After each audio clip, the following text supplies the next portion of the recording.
Praise the lord. ದೇವರ ನಾಮಕ್ಕೆ ಸ್ತೋತ್ರ ಉಂಟಾಗಲ್ಪಡಲಿ. ಪ್ರೀತಿಯುಳ್ಳ ದೇವ ಜನರೇ, ಯೇಸು ಕ್ರಿಸ್ತನ ಹೆಸರಿನಲ್ಲಿ ನಾನು ನಿಮ್ಮನ್ನು ವಂದಿಸುತ್ತೇನೆ. ಕೀರ್ತನೆಗಳು 73ನೇ ಅಧ್ಯಾಯ 24ನೇ ವಚನದಲ್ಲಿ ವಾಕ್ಯ ಈ ರೀತಿಯಾಗಿ ಬರೆಯಲ್ಪಟ್ಟಿದೆ: ನೀನು ನನ್ನ ಬಲಗೈಯನ್ನು ಹಿಡಿದು ನಿನ್ನ ಚಿತ್ತವನ್ನು ತಿಳಿಯಪಡಿಸಿ ನನ್ನನ್ನು ನಡೆಸಿ ತರುವಾಯ ಮಹಿಮೆಗೆ ಸೇರಿಸಿಕೊಳ್ಳುವಿ ಎಂದು ವಚನ ಬರೆಯಲ್ಪಟ್ಟಿದೆ.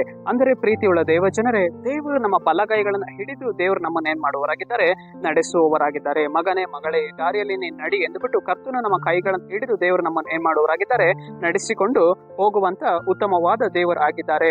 ಆದರೂ ತನ್ನ ಚಿತ್ತವನ್ನ ತಿಳಿಯಪಡಿಸಿ ನಮ್ಮನ್ನ ನಡೆಸುವವರಾಗಿದ್ದಾರೆ. ಪ್ರೀತಿಯುಳ್ಳ ದೇವ ಜನರೇ, ಇವತ್ತು ಅನೇಕ ವರ್ತಿ ನಾವು ಹೇಗೆ ನಡೆದು ಹೋಗ್ಬೇಕು, ಯಾವ ಮಾರ್ಗಗಳನ್ನು ಆಯ್ಕೆ ಮಾಡಿಕೊಳ್ಬೇಕು ಅಂತೇಳಿ ನಮಗೆ ಗೊತ್ತಾಗುವುದಿಲ್ಲ.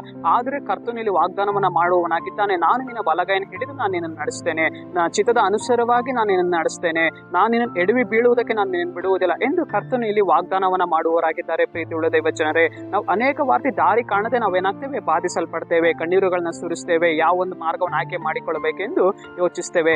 ಆದ್ರೆ ದೇವರ ವಚನೆಯಲ್ಲಿ ಹೇಳ್ತಾ ಇದೆ, ನಾನು ನಿನ್ನನ್ನು ನಡೆಸ್ತೇನೆ, ಬಲಗೈ ಹಿಡಿದು ನಡೆಸ್ತೇನೆ, ನನ್ನ ಚಿತ್ತವನ್ನ ತಿಳಿಯಪಡಿಸ್ತೇನೆ ಎಂದು ದೇವರು ಇಲ್ಲಿ ವಾಗ್ದಾನವನ್ನ ಮಾಡುವವರಾಗಿದ್ದಾರೆ. ಸರಿ, ನಾವು ಪ್ರಾರ್ಥಿಸೋಣ. ಅಪ್ಪ ಕರ್ತನೆ, ನಿಮಗೆ ಸ್ತೋತ್ರ ಸ್ವಾಮಿ. ಈ ವಾಕ್ಯ ಭಾಗ ಸಂದೇಶವನ್ನ ನೋಡ್ತಾ ಇರುವ ಜನಗಳನ್ನು ನೀನು ಮುಟ್ಟು ದೇವರೇ, ನೀನು ಅವರ ಬಲಗೈಯನ್ನು ಹಿಡಿದು ದೇವರೇ ನಿನ್ನ ಚಿತ್ತವನ್ನ ತಿಳಿಯಪಡಿಸಿ ನೀನು ನಡೆಸು ದೇವ.